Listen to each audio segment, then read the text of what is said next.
ಒಂದು ನಿಮಿಷ.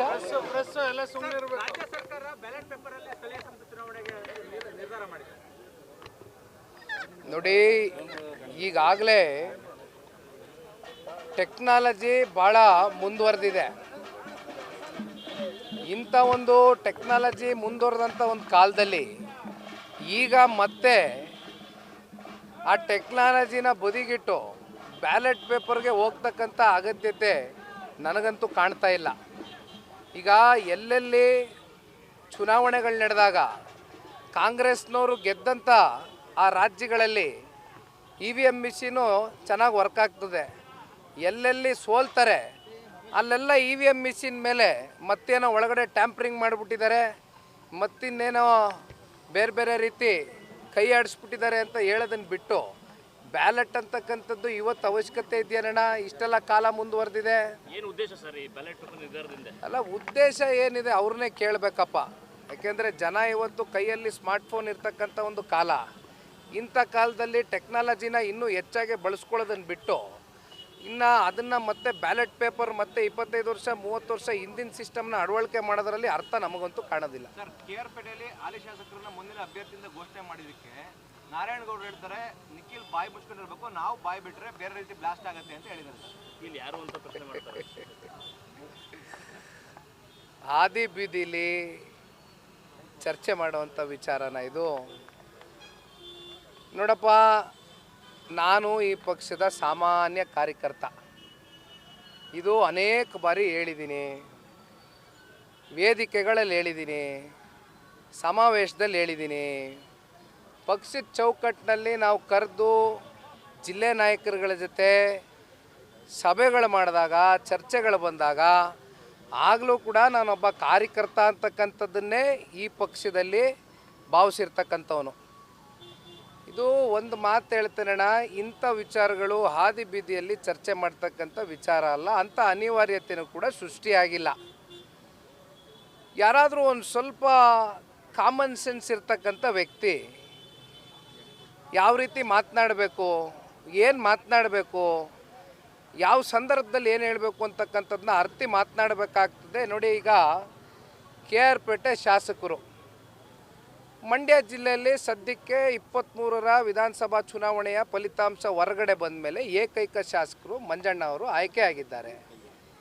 ಕರೆದಿದ್ದರು, ಪಕ್ಷ ಸೇರ್ಪಡೆ ಕಾರ್ಯಕ್ರಮ ಇತ್ತು, ಹೋಗಿದ್ದೆ. ವೇದಿಕೆ ಮೇಲೆ ನಿಂತಾಗ ನಾನೊಂದು ಮಾತು ಹೇಳಿದೆ, ಮಂಜಣ್ಣ ನಿನಗೆ ಅವಕಾಶ ಸಿಕ್ಕದೆ ಕ್ಷೇತ್ರದಲ್ಲಿ ಸನ್ಮಾನ್ಯ ಕುಮಾರಣ್ಣ ಅವ್ರನ್ನ, ದೇವೇಗೌಡರು ಸಾಹೇಬ್ರನ್ನ ಪ್ರೀತಿಸ್ತಕ್ಕಂಥ ಒಂದು ದೊಡ್ಡ ವರ್ಗ ಅದೇ. ದಯಮಾಡಿ ಅವ್ರನ್ನೆಲ್ಲರನ್ನೂ ಒಂದು ವಿಶ್ವಾಸಕ್ಕೆ ತೊಗೊಂಡೋಗು, ನಿನಗೂ ಆ ಸಂಘಟನೆ ಶಕ್ತಿ ಇದೆ, ಮಾಡ್ತಾ ಇದೆಯಾ. ಇನ್ನು ಮತ್ತೆ ಜನಗಳನ್ನ ವಿಶ್ವಾಸಕ್ಕೆ ತೊಗೊಂಡು ಮುಂದೆ ಮತ್ತೆ ಆರಿಸಿ ಬರೋದಕ್ಕೆ ಏನು ಮಾಡಬೇಕು ಮಾಡೋಣ ನೀನು ಅಂತ ನಾನು ಹೇಳಿದೆ. ಇದು ಹಾಲಿ ಶಾಸಕರು ಇರ್ತಕ್ಕಂಥ ಒಂದು ಕ್ಷೇತ್ರ, ತಪ್ಪೇನಿದೆ? ಅಲ್ಲಿ ಬಂದಿರತಕ್ಕಂಥವ್ರು ಯಾರಪ್ಪ? ಪಕ್ಷದ ಅಭಿಮಾನಿಗಳು, ಕಾರ್ಯಕರ್ತರು, ಮುಖಂಡರುಗಳು. ಸೇರ್ಪಡೆ ಕಾರ್ಯಕ್ರಮ ಜೊತೆಯಲ್ಲಿ ಅಲ್ಲಿದ್ದಂಥ ಹೋಬಳಿಗೋ ಅಥವಾ ಗ್ರಾಮ ಪಂಚಾಯತಿಗೋ ಅಲ್ಲಿ ಸೇರಿರ್ತಕ್ಕಂಥ ಮತದಾರರು ಇದ್ದರು. ತಪ್ಪೇನು ಹೇಳಿದ್ದೀನಿ? ಶಾಸಕರಿದ್ದಾರೆ, ಆಯ್ಕೆ ಮಾಡೋದಕ್ಕೆ ಏನು ಮಾಡಬೇಕು ಮುಂದೆ ಜನ, ಮತ್ತು ನೀವು ದುಡಿರಿ, ಜನಗಳ ಜೊತೆ ಗುರುತಿಸ್ಕೊಳ್ಳಿ ಅಂತ ಹೇಳಿದ್ದೀನಪ್ಪ. ನೀವು ಆಮೇಲೆ ಬಂದು ಮೈಕ್ ಹಿಡಿದ್ರಿ. ನಾನೇನು ಹೇಳಿದೆ? ನೋಡಪ್ಪ, ಈ ಮೈತ್ರಿ ಚರ್ಚೆ ಆಗಿರುವಂಥದ್ದು ಮೇಲ್ಮಟ್ಟದಲ್ಲಿ. ಒಂದು ಕಡೆ ನಮ್ಮ ಮಿತ್ರ ಪಕ್ಷ ಭಾರತೀಯ ಜನತಾ ಪಾರ್ಟಿ ಒಂದು ರಾಷ್ಟ್ರೀಯ ಪಕ್ಷ, ನಮ್ಮದು ಒಂದು ಪ್ರಾದೇಶಿಕ ಪಕ್ಷ. ಪಕ್ಷದ ವರಿಷ್ಠರು ಸನ್ಮಾನ್ಯ ದೇವೇಗೌಡರು, ರಾಜ್ಯಾಧ್ಯಕ್ಷರು ಸನ್ಮಾನ್ಯ ಕುಮಾರಣ್ಣ ಅವರು, ಅವ್ರ ಹಂತದಲ್ಲಿ ಇವೆಲ್ಲ ಚರ್ಚೆ ಆಗಿರೋವಂಥದ್ದು. ಹಾಗಾಗಿ ಇದು ಯಾವುದೇ ಏನೇ ಚರ್ಚೆಗಳು ಇತ್ಯರ್ಥ ಆಗಬೇಕು ಅಂತಕ್ಕಂಥ ಆ ಸಂದರ್ಭ ಬಂದಾಗ, ಅಂದರೆ ಇದು ಚುನಾವಣೆ ಸಂದರ್ಭದಲ್ಲಿ ಚರ್ಚೆ ಬರ್ತಕ್ಕಂಥ ವಿಚಾರಗಳು, ಆಗ ದೊಡ್ಡ ಮಟ್ಟದಲ್ಲಿ ಕೂತ್ಕೊಂಡು ದೊಡ್ಡ ದೊಡ್ಡ ನಾಯಕರುಗಳು ಚರ್ಚೆಗಳು ಮಾಡಿ ಒಂದು ಒಳ್ಳೆ ತೀರ್ಮಾನ ತಗೋತಾರೆ. ಎರಡೂ ಪಕ್ಷದ ಕಾರ್ಯಕರ್ತರ ಪರಸ್ಪರ ಗೌರವ, ಅಭಿಮಾನ, ಪ್ರೀತಿ, ವಿಶ್ವಾಸದಿಂದ ನಡೆದಿರ್ತಕ್ಕಂಥ ಲೋಕಸಭಾ ಚುನಾವಣೆಯ ಫಲಿತಾಂಶ ಇವತ್ತೇನು ಚಿತ್ರದುರ್ಗದಿಂದ ಹಿಡಿದು ಅಪ್ ಟು ಚಾಮರಾಜನಗರದವರೆಗೂ ಕೂಡ, ಚಾಮರಾಜನಗರ ಒಂದು ವ್ಯತ್ಯಾಸ ಆಗಿದೆ ಅನ್ನೋದನ್ನು ಹೊರತುಪಡಿಸಿದರೆ ಇನ್ನು ಮಿಕ್ಕಂಥ ಹಳೆ ಮೈಸೂರು ಪ್ರಾಂತ್ಯದಲ್ಲಿ ಅಷ್ಟಕ್ಕಷ್ಟು ಕೂಡ NDA ಅಭ್ಯರ್ಥಿಗಳು ಗೆದ್ದಿರ್ತಕ್ಕಂಥದ್ದು. ಇದರಲ್ಲಿ ಜನತಾದಳ ಪಕ್ಷದ ಶಕ್ತಿ ಏನು, ನಮ್ಮ ಮಿತ್ರ ಪಕ್ಷ ಭಾರತೀಯ ಜನತಾ ಪಾರ್ಟಿಯ ಶಕ್ತಿ ಏನು ಅಂತಕ್ಕಂಥದ್ದನ್ನು ಹಾದಿ ಬೀದಿಯಲ್ಲಿ ಚರ್ಚೆ ಮಾಡ್ತಕ್ಕಂಥ ವಿಚಾರ ಅಲ್ಲ ಸ್ವಾಮಿ ಇದು. ನಮ್ಮ ಕರ್ತವ್ಯ ನಮ್ಮ ಯಾಕಪ್ಪ ಪಾಲನೆ ಆಗ್ತದೆ? ಎಲ್ಲಿ ಪಾಲನೆ ಆಗ್ತಾ ಇಲ್ಲ? ಯಾರಿಗೆ? ಅಯ್ಯೋ ರಾಮ, ಹೌದಾ?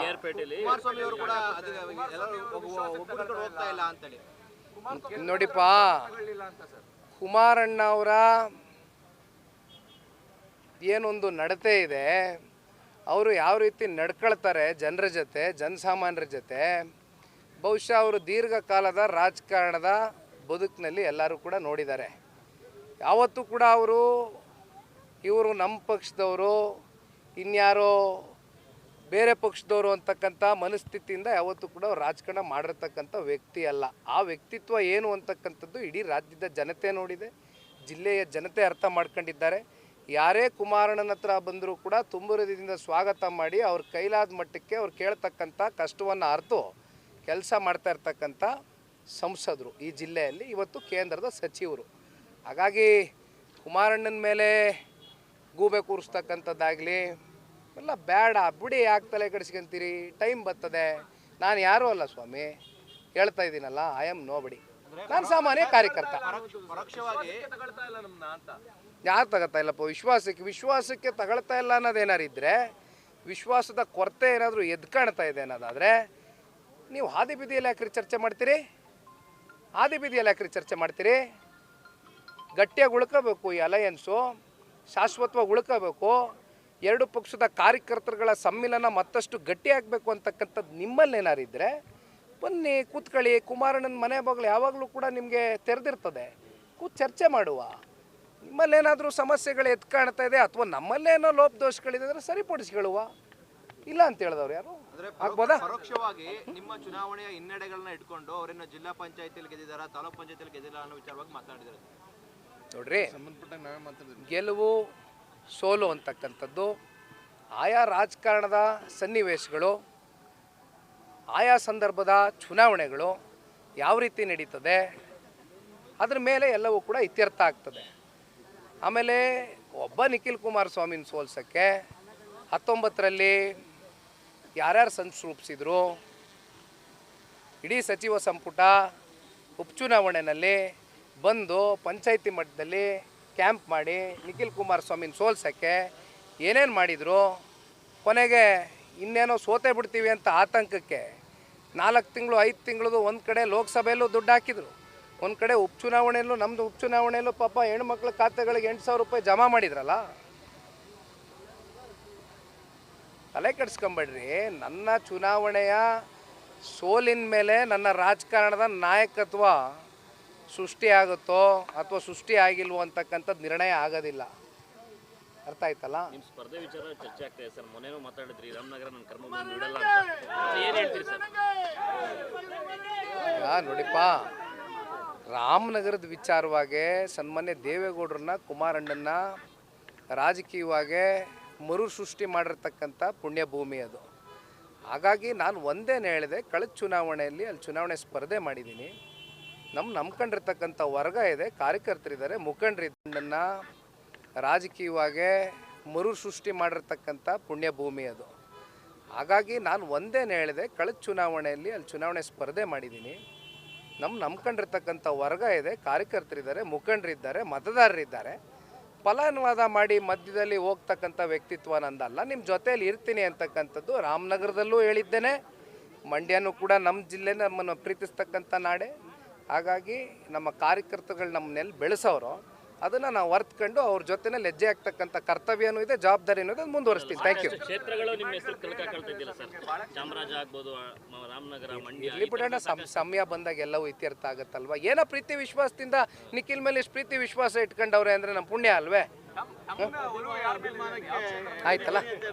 Okay, thank you.